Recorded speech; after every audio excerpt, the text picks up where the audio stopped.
This program is designed to provide general information with regards to the subject matters covered. This information is given with the understanding that neither the hosts, guests, sponsors, or station are engaged in rendering any specific and personal, medical, financial, legal, counseling, professional service, or any advice. You should seek the services of competent professionals before applying or trying any suggested ideas.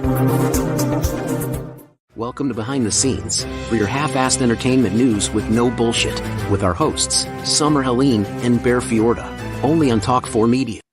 G'day guys, welcome to Behind the Scenes. I'm your host, Summer Helene, and I look like a crack whore. We are here with my co-host.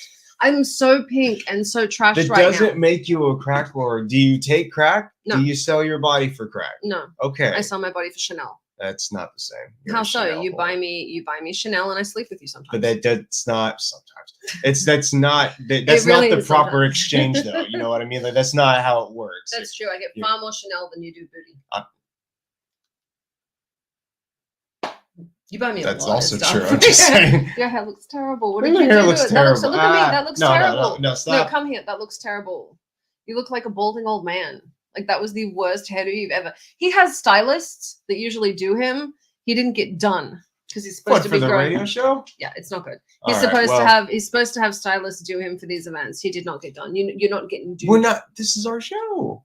I prepare every week for the show. And usually you don't slick yourself back like a balding old man.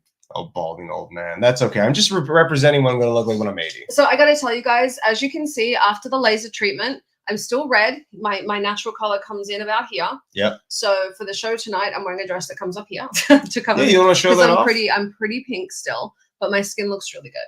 Your skin does look really good. Looks You don't really want to good. show off the décolletage, as you call it? I'm gonna put a lot of pearls on the décolletage. So Put a lot of see. pearls Yeah, on I there, got a Vivienne Westwood thing going on. That's reasonable. Oh, so we're going to be this doing table, that. I know it shakes. So we are at my aunt's house in Seal Beach. We are hiding out. Last night we were over at Union Station. It's called the Bureau. I'm like looking down, reading this. The Bureau.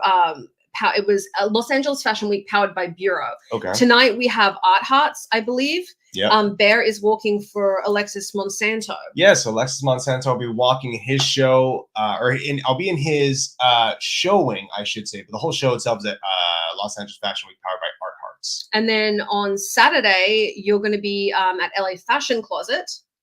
Yes. And then that's Sunday, still the Fashion Week, though, right? So Fashion Week is a bunch of shows. Okay. So Fashion Closet is a different fashion show. Got it. So Bureau was one. Art Hearts is Alexis is tonight. You're walking for Alexis. Yes.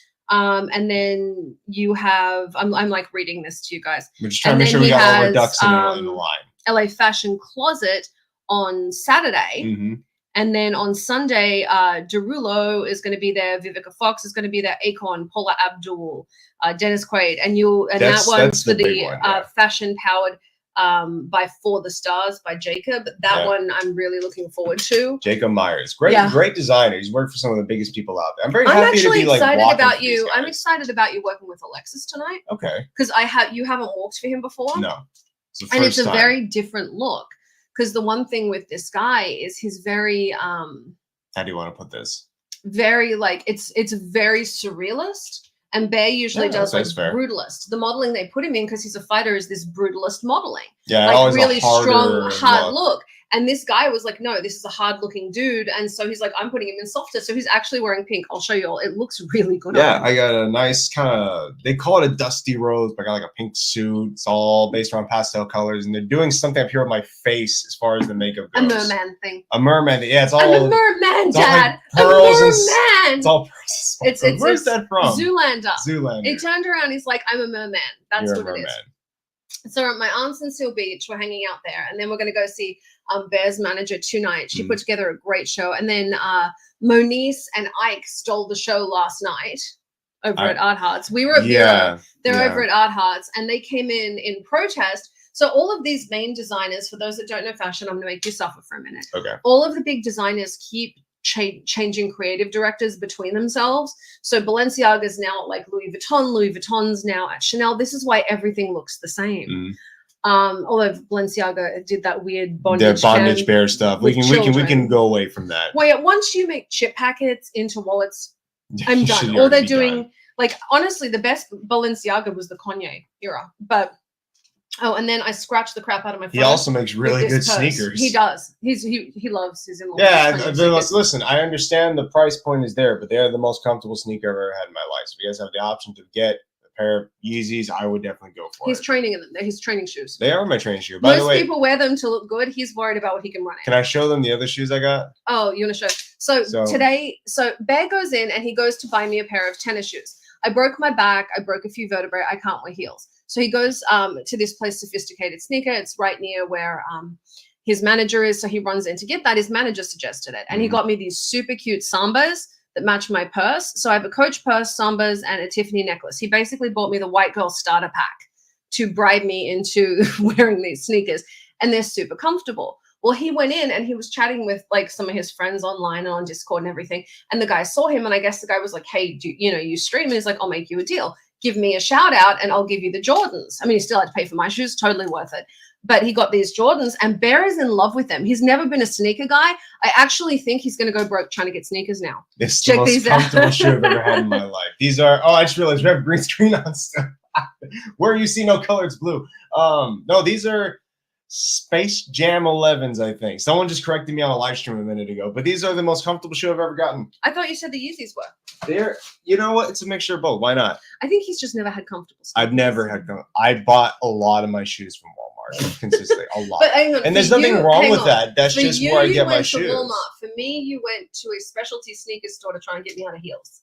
Yes, you wouldn't get. If I bought you Walmart shoes, you wouldn't wear them. I'd break up with you. I just, even if I told you they're not from Walmart, if I told you I got this from like a handmade canvas shop in the Netherlands.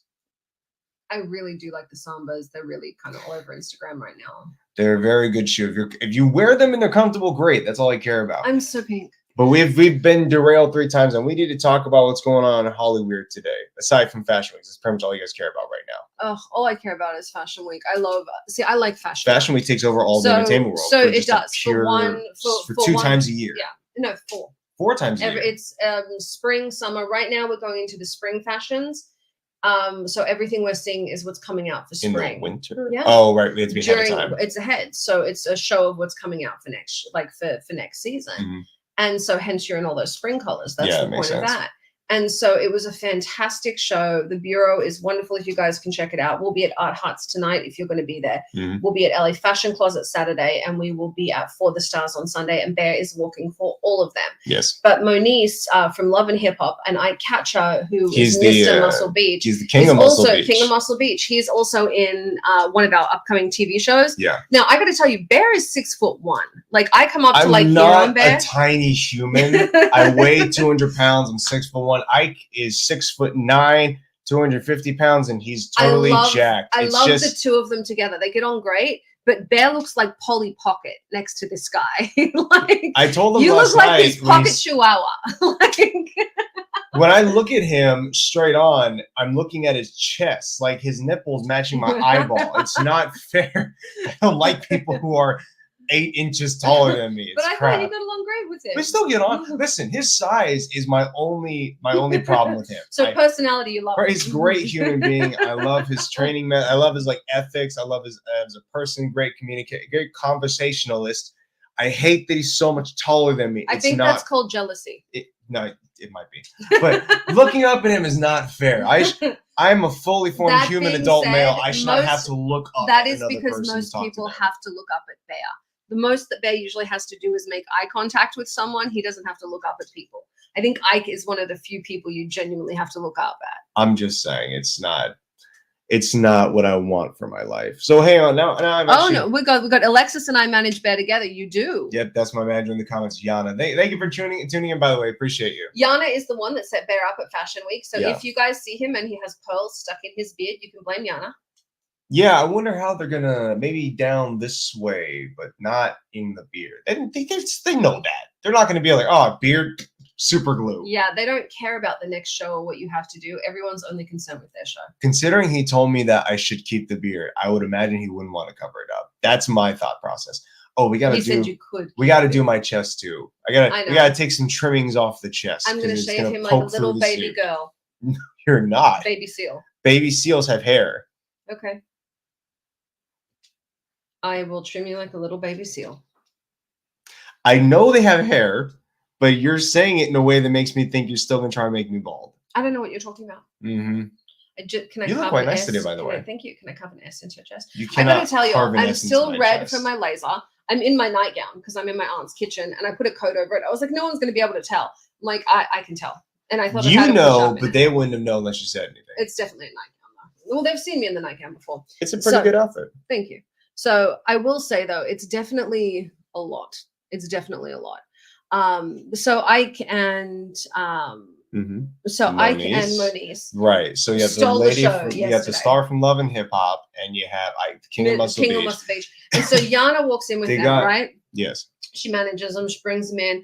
Lex throws them in front of the press pit, and they just take over. Like they took over the show. And so that's because they're both mostly naked in wearing body full-on paint. body paint. It was gorgeous, absolutely gorgeous. Mm-hmm. Yeah. The whole thing was they wanted to carry her around like a garment for Ike, and it worked pretty well. They looked like a power couple of sorts, honestly. What I really think would be great is we should paint you like a chihuahua and let Ike put you in his purse. He's one of the few men that could carry you like that. No. Why? Chihuahua, really? Yeah, I'm just saying. I'm not. It's a bulldog, and we'll put you in the purse. It's a bulldog. We could get you teddy bear ears. Did you bring your teddy bear ears? They are somewhere. We could here. put your teddy bear ears on you, and I could carry you around. No, I don't think you have the right idea for my brand. Do you realize that's not going to look good? You and I get along really well. But that's not going to look, especially because he's another MMA fighter. So it's not even like a gimmick. I just look. Like his bitch? Yeah. That's all it looks everybody is like Stitch. I do want to give a shout out to Bellamy Extensions. Thank you guys so much. Plug has nothing. It has nothing to do with it. But they did Moniece's hair yesterday. For the carpet. They did my hair. Thank you so much. So originally I actually tried them. I got to tell you, I tried this clip-in hair thing. Bear had me try it when we were at this event because he hates the clip-ins I usually use. Well, because it's not real hair and it's a bitch and a half to maintain. Blah blah blah blah. Anyway, it looked adorable. Oh, you did say, Jinx, you owe me a Coke. You never did that as a kid, or what? I'm a baroness. Do you think I messed around as a child? Yes, a lot. I feel like royalty have to be so uptight all the time. I'm not royalty. So the difference between not royalty, you're peerage. There's another word for it, though. What's the aristocracy? Aristocracy, is that the right word? Yeah. All right, fair enough. Aristocracy, peerage. I'm Australian. We have no manners. You guys are all drunk convicts. No, I don't speak that way, but yes.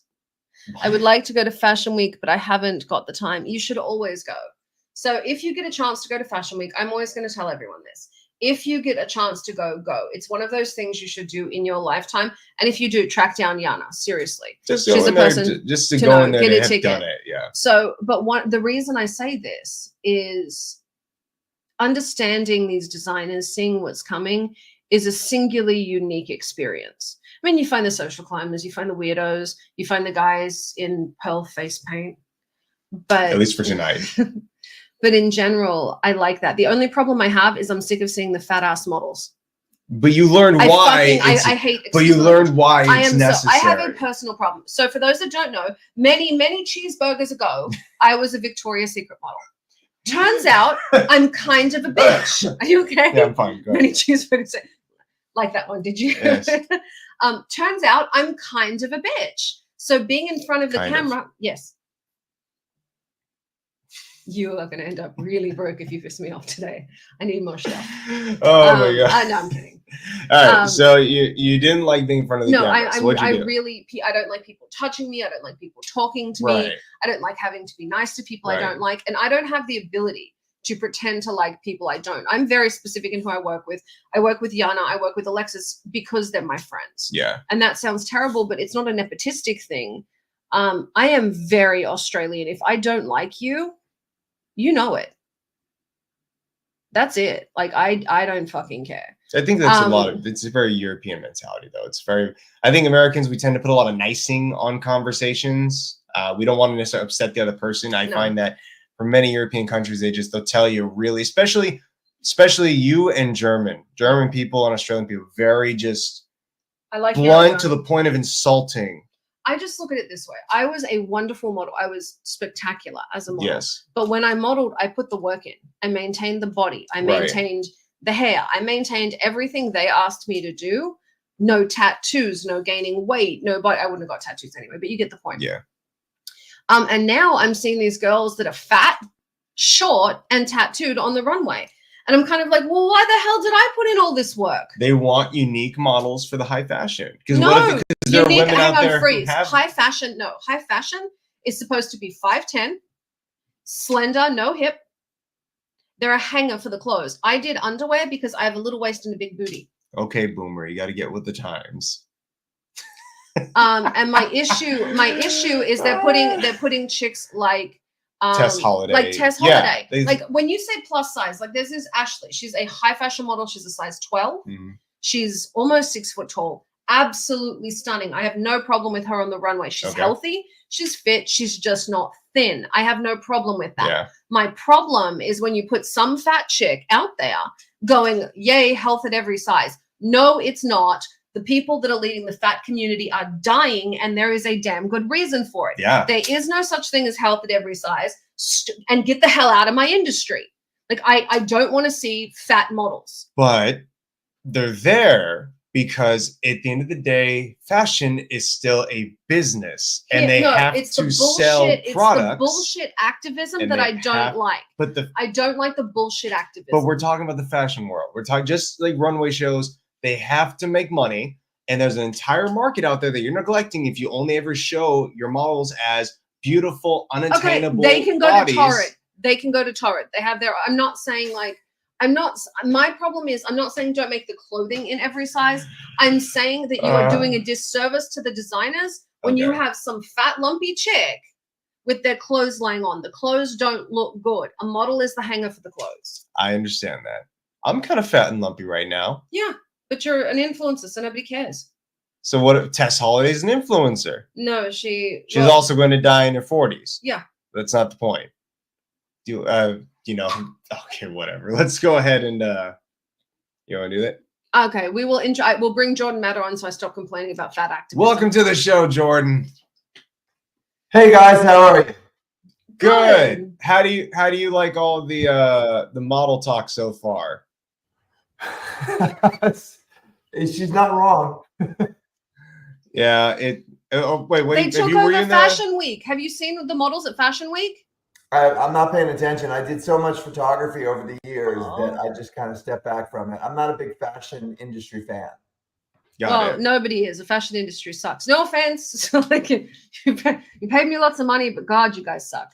Yeah, they're getting these like Tess Holiday, 350 pounds, 5'2", selling herself as health at every size to these children is who she's marketing herself to. Yeah. I don't know. I prefer when people look at work like yours, where you have, a ballerina, where you're doing these things that are healthy and fun. Do you want to tell everyone a little bit about yourself since I completely derailed everything? Sorry. Sure. I'm a photographer and I do YouTube videos, and now on top of the photography, I work with my daughter a lot. So I understand what you're saying about the industry. I also understand how messages get trickled down to kids, because I have kids and I've been around a lot based on my daughter and what we do, and it's definitely a delicate balance because there has been for a very long time kind of an exclusion of all body types in favor of certain like perfect body type, and I'm not an advocate of that at all. And on the other hand, you want to promote like healthy habits. So it's tricky, it's very tricky. And I found that same issue when I was doing a lot of dance photography too. The dancers would complain to me that they couldn't get into a company unless they had a certain body type. And yet they were beautiful dancers and I loved photographing them. So it's a difficult situation. I would say that's skill. That I disagree with the models as well. I think there's a fit for everyone somewhere. Right. It's just the unhealthiness. Because body positivity was hijacked. It was meant for people that lost a limb or had these things. And it was hijacked by these super unhealthy people. And even if they want to sell themselves and say, I can model at this size, fine. Don't tell me it's healthy. That's my problem. Don't tell kids it's health at every size. Well, I mean, you mentioned right now you're a father, you work with your daughter, and kind of maintaining what gets imprinted on her, what media she takes in, or how the advertisement affects her is something you have to moderate. So what is that like for you seeing these kinds of advertisements for these women or these companies that may not actually be the healthy promotion that they're talking about. Like Lunchly. Shout out to No, don't shout him out. No. We're not shouting out Mr. Beast for screwing the pooch on there. Are you talking about whether or not Lunchly is healthy? No, we know it's not. We were teasing. We were saying, Oh. what's it like being a dad in an atmosphere where things like Lunchly are being sold by influencers to kids, being said it's healthy? Well, I mean, that goes to how much impact does the influencer community have on your kid and on your child rearing, right? I mean, that's an individual choice. I think that, for example, my daughter's a vegetarian, and is very conscious of what she eats. My son will eat absolutely anything. We've raised them the same way, so a lot of it is individual. But for us also, because my daughter has become such an influential presence in the world, that we are more focused really on the message we're sending than the message she's receiving. Okay. That's a different. She's pretty clear-headed about what impact the social media has on her, and it's relatively little. But we are very aware that we have a huge impact on others, and we want to make sure that we do that in a way that's as healthy as we can do it, and then we're trying to set positive, aspirational life experiences for these kids, and for her to talk about things that are healthy emotionally and physically. Right. I was going to mention, you guys are big, both of you respectively, big on the internet, especially yourself. You're a huge YouTube channel. So what is it, when you say you're trying to put out more of a message versus worry about what impacts her in your guys' life, what are you trying to put out there to your audiences when you make your videos and you talk about your lives and struggles? Well, again, it all depends on what she's comfortable talking about. So everything is kind of up to her, and she's a teenager, and teenagers are very self-aware of how their messages are going to be interpreted, and she wants to do that in a way that's not going to get her teased at school, Right. And also a way that has an impact. What we try to do is model aspirational behavior in relationships without preaching.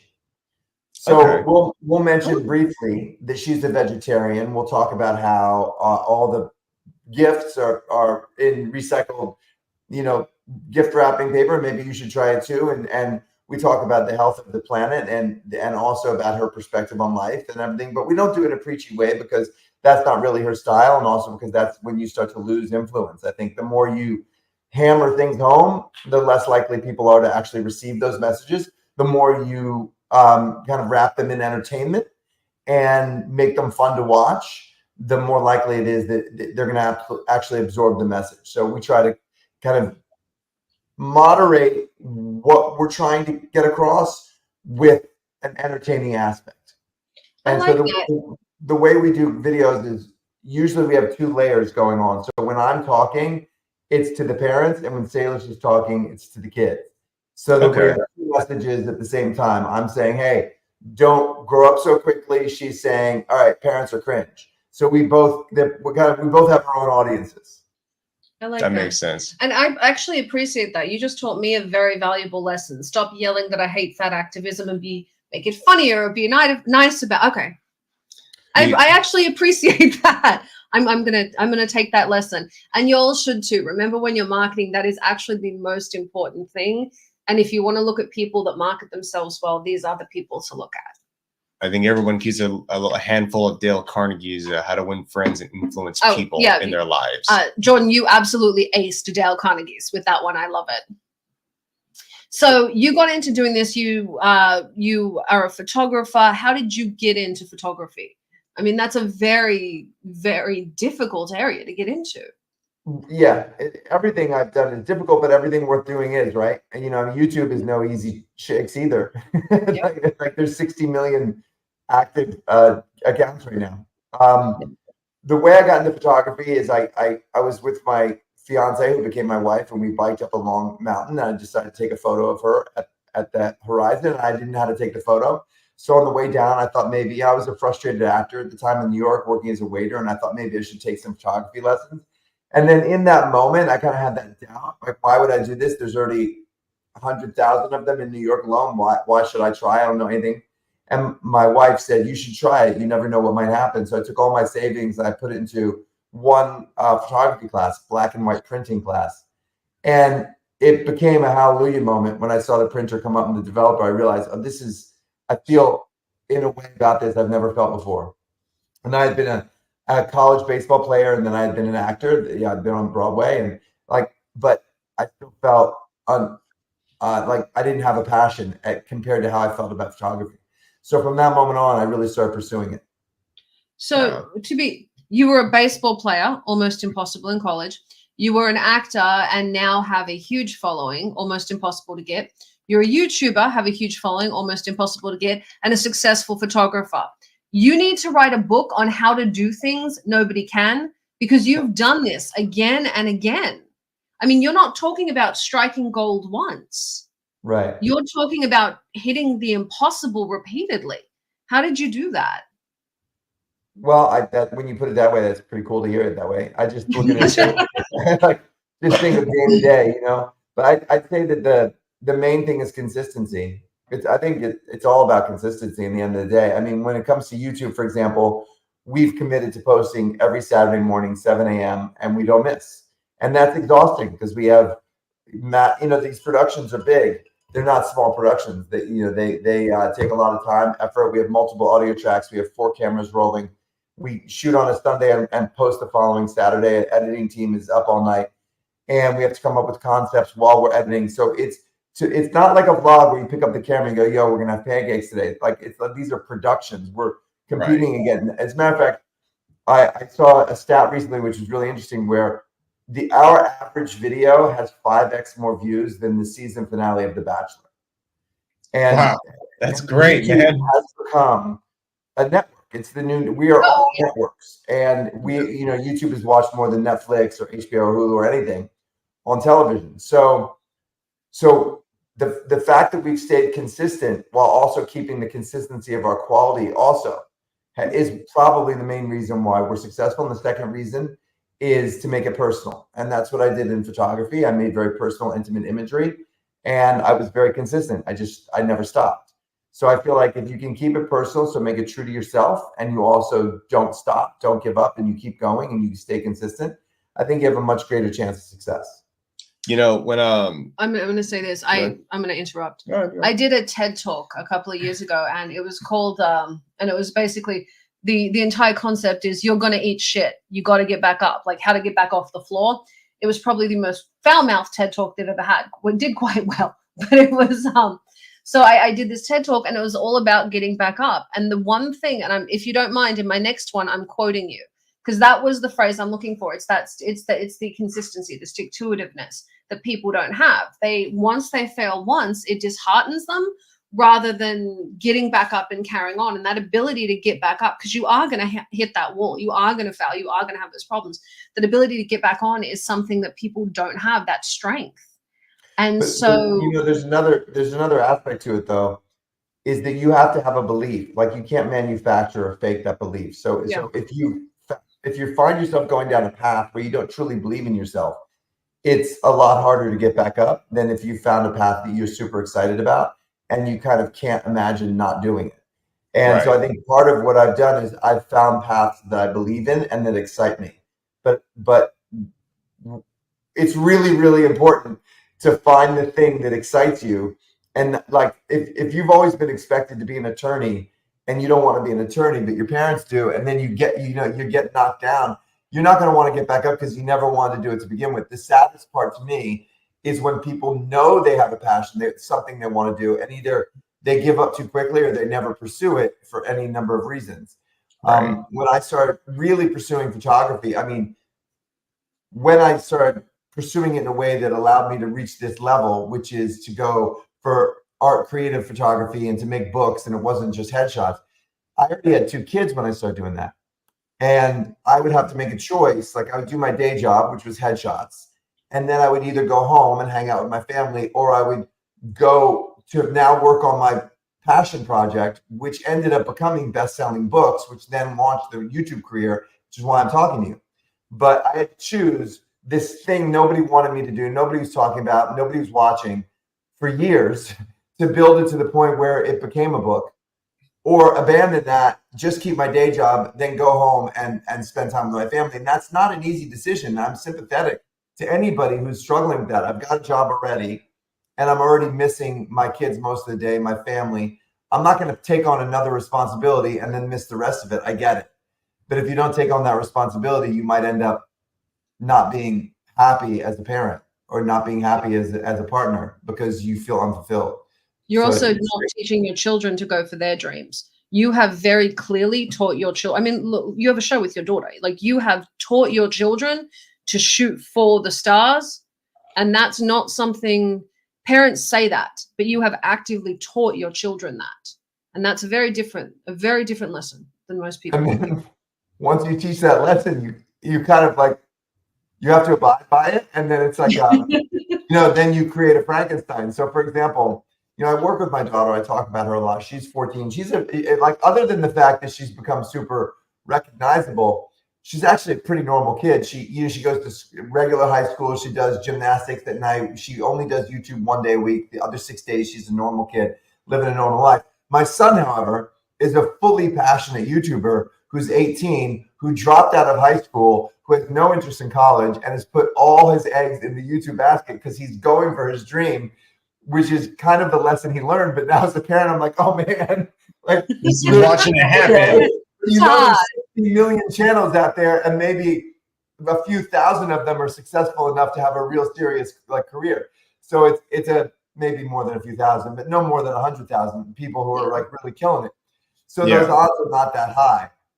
So he's living the lesson, but that's still a scary lesson to teach.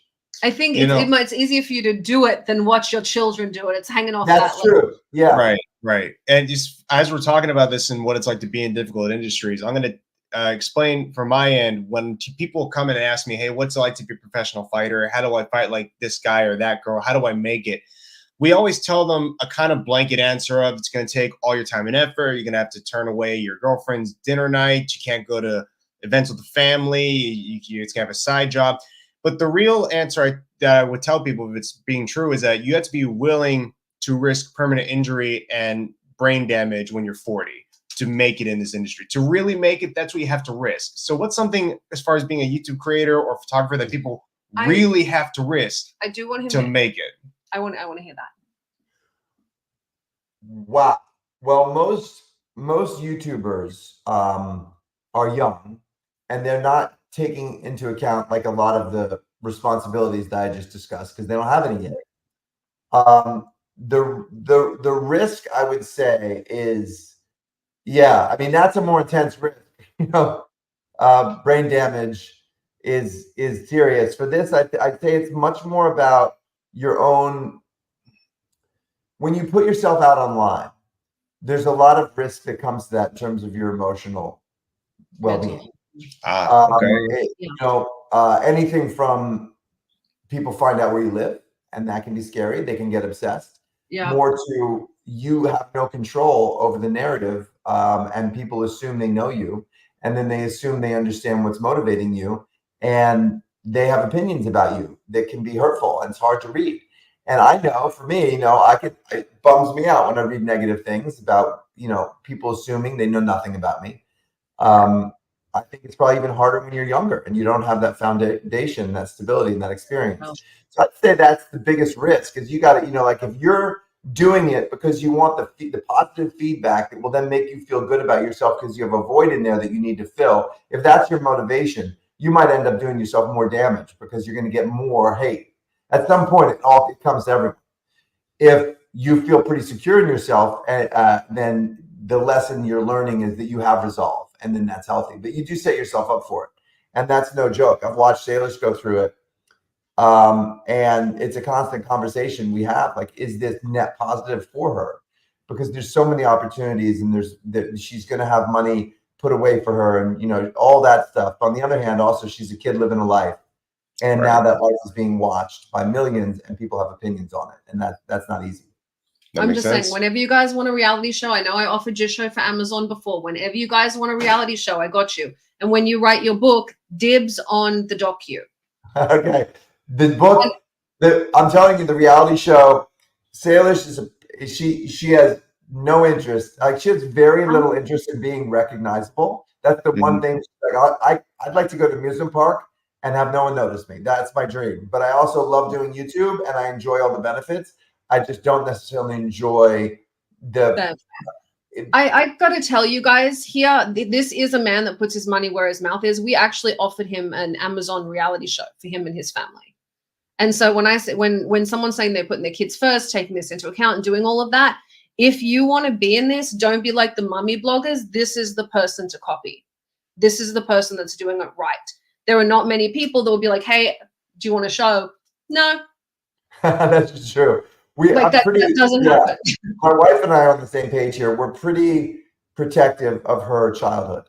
And the fact that she's doing all this shouldn't mean that she can't also have a normal, she could have the best of both, right? She could be able to do all this stuff and share, herself with millions and be able to make an impact and also live a life that's kind of a normal, pressure-free existence. And not only did we say no, and I'm very grateful because I know it's a great opportunity, but we said no in about 2 seconds because I've made a deal with her that is 1 day a week. And if you don't even want to do that, you don't have to, but you'll never be asked to do more than 1 day a week.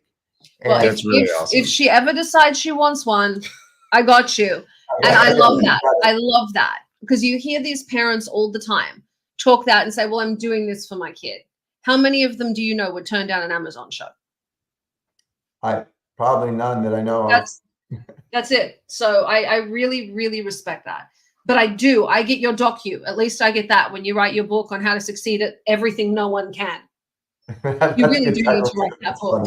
That'd be a good book. You need to start writing that book. I mean, you have succeeded. I've done 4 books, and books are very time consuming. And and right now, I feel like the thing I love most is that I kind of get the opportunity to work with Salish every day. And I know that's going to end soon. She's growing up. She's going to go to college. I'm trying to absorb all this. And then once that's all done, I'm going to look back at what I want to do personally.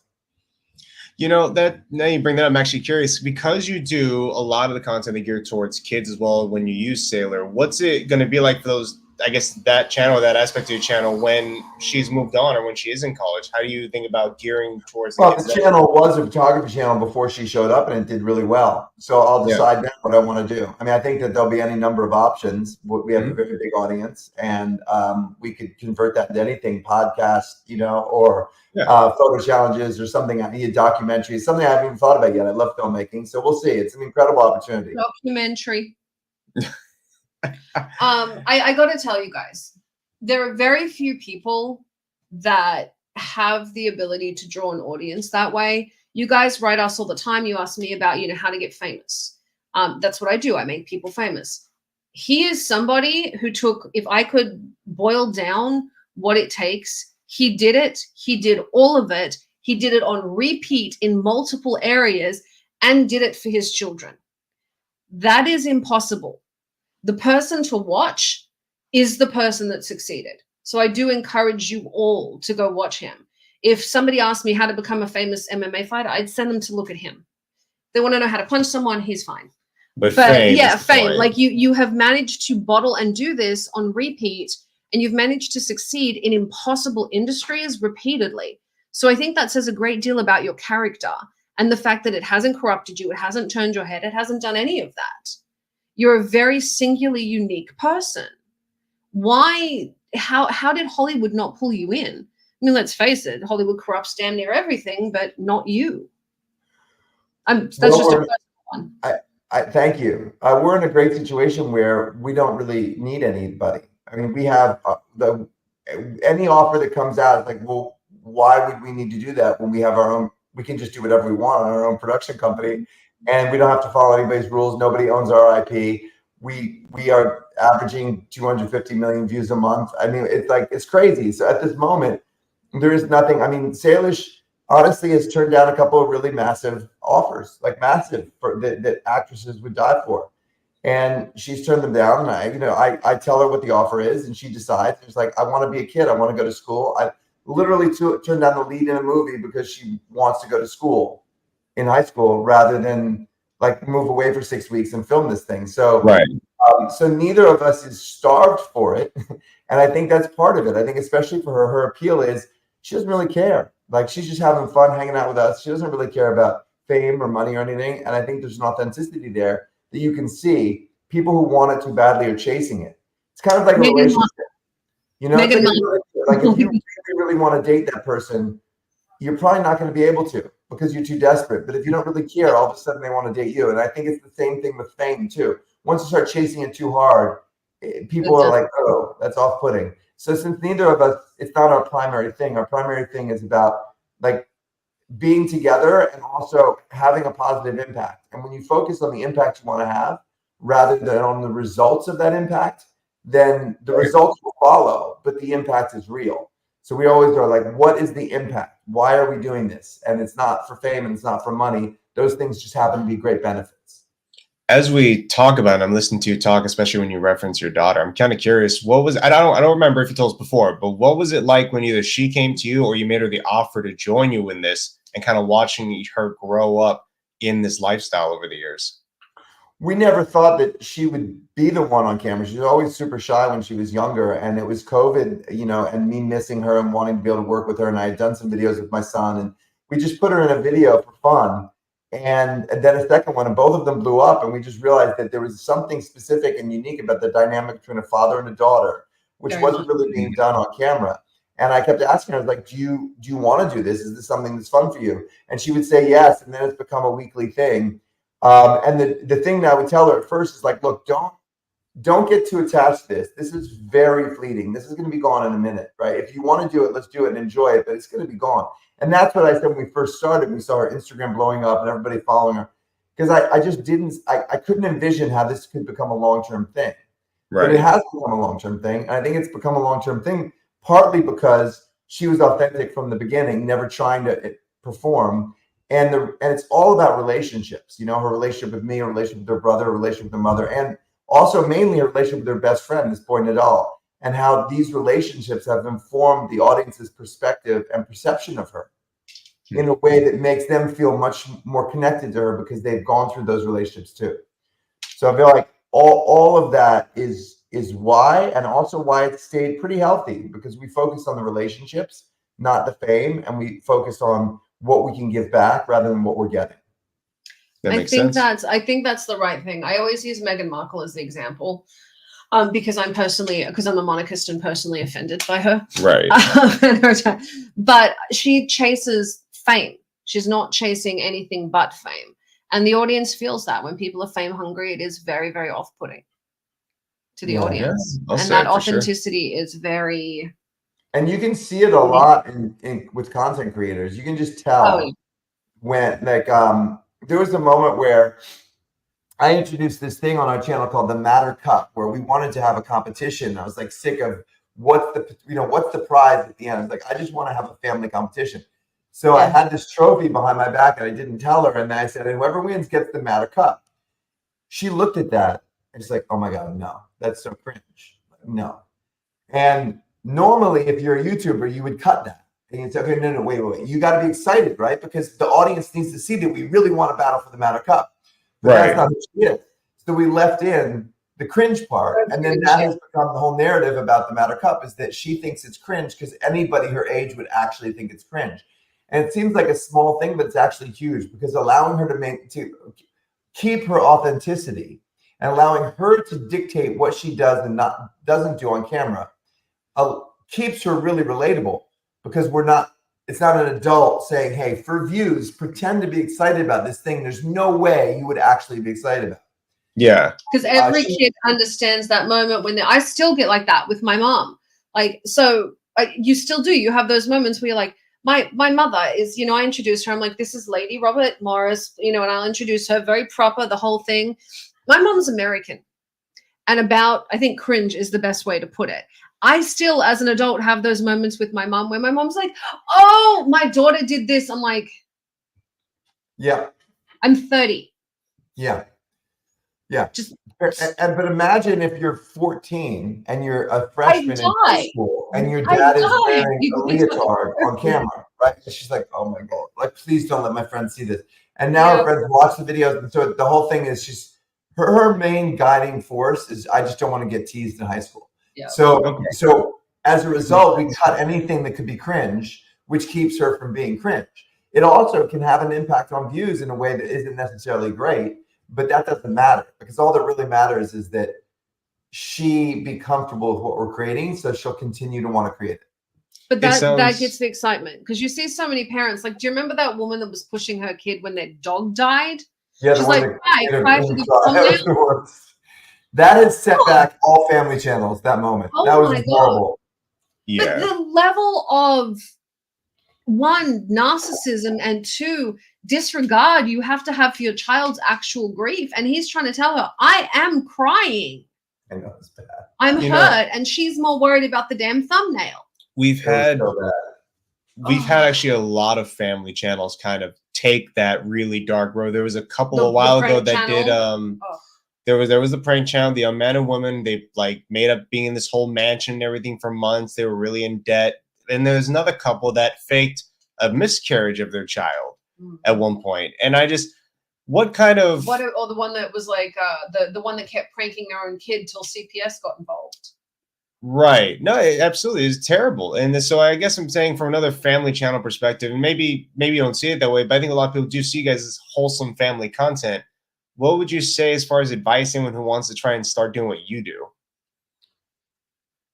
I'll tell you, I got some advice from Brooklyn and Bailey, and they're very healthy. Yeah, the girls grew up in the spotlight. Mindy McKnight is a massive entrepreneur with heritage, her hair care line and everything. Yeah. And they're friends, and they did it right. And I said, okay, look, I'm working with my daughter now. What's your advice? She gave me 3 beats. So anybody who's listening, do these 3 things. 1, she said, first thing, pay her well. Yeah. Because someday she'll know if you did. Yeah. And Salish gets a big chunk of the channel, and she'll be fine. 2, let her be a kid. And 3, don't make her do anything. So if you just do those 3 things, it's going to be frustrating because you're going to think you've got a great idea and your kid doesn't want to do it. Don't do it. Just always listen to the kid. Let them be a kid. Don't push your will on them and see what happens. And if your kid has good instincts, the channel will be far more successful than you had imagined or than it would be if you had been in charge. So yeah, that's wonderful. I love that your entire premise is respect and decency. Treat the child like the child has a voice.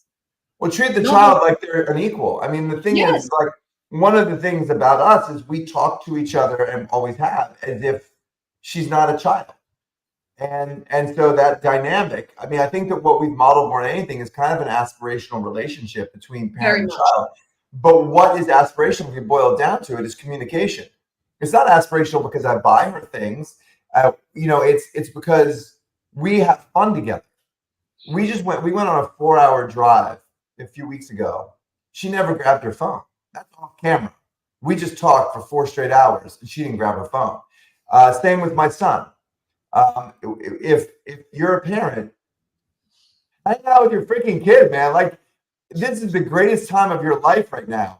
Your kid is old enough to communicate with you, but they're still absorbing lessons from you and they want to be with you. And if they're on their phone all the time, it's because you cut off first. Yeah. They don't learn that behavior. So there's a lot of exploitation, obviously. And I think it starts with seeing your kid as a paycheck rather than as a human that you're raising. And just think of yourself in 10 years, look back on this. Will you be proud of how you behaved?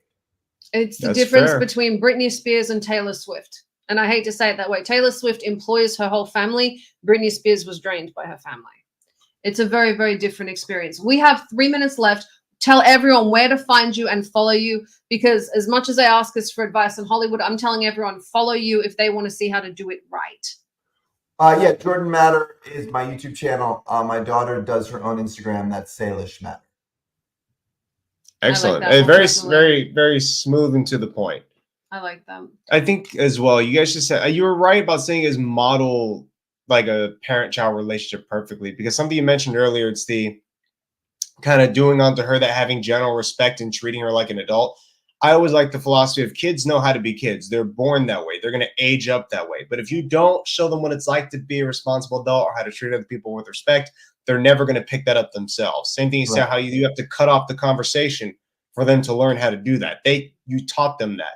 So I think it's wonderful that this is what you taught and how you taught her to interact. Because when she has kids, if she ever does, and goes into something where maybe they want to join her in, this is exactly how she's going to model her own behavior when working with them. I think it's nice to have an alternative to the Kardashians. I mean, what was it? It was what's the name? The youngest was paid $250,000 a day. She turned 18 for her first trip on a yacht. Like, it's a whole different thing. I think it's wonderful. The pattern generally is you don't have money, you get popular, and then you become the thing you always hated, right? You start flexing your wealth because you have it now, or you move to a state with no taxes so you can buy a huge house so it looks like you're super wealthy, or you borrow money to be wealthy. It's always about the money. We go the opposite way. We shop at Target in real life and on camera. Our house is in a good neighborhood, but it's relatively modest by YouTube standards. We don't ever give her money or presents. We kind of keep it like, it's not about the stuff, it's not about the money, it's about the experience, because I feel like anyway it is in real life for us. And secondarily, I feel like it's the easy path to try and exploit wealth. The much more difficult but memorable thing to do, the one that resonates, is when you communicate and you have a relationship beyond money. I love that wonderful. Your relationship is put on camera, so your great grandchildren will be able to watch you with their mother. That's what's so extraordinary about this, and you did it right. So for generations, your family will be able to see that. I think that is incredible. That's wild. True. I'm just saying, that's something you don't think about every day. Yeah, but you have modeled this relationship and done this right. And I do believe as time goes on, when we look back in the annals of history, we're going to see the people that did it right and wrong. And I do believe you are going to be the person that is held up for doing this right.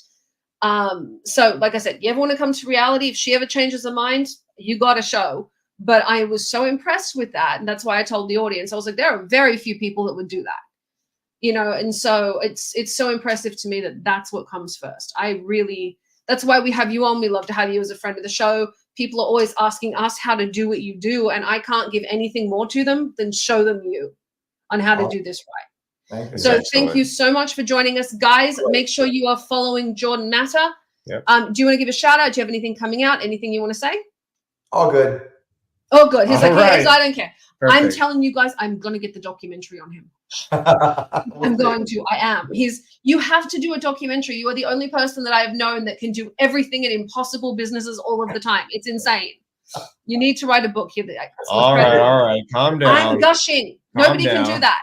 Thank you guys for joining us on Behind the Scenes. I'm Summer Helene. We're with my co-host, Bear Fiorda, and our special guest, Jordan Matter. Follow him. You ask us how to get famous. You ask us what to do. Jordan's the person to watch. We'll see you next week. Oh, come to Fashion. Come to Fashion Week. So come to Fashion Week and watch Bear with pearls on his face. Oh my See you God. guys See you soon. next week. Bye. This has been Behind the Scenes with Summer Helene and Bear Fiorda. Only on Talk 4 Media.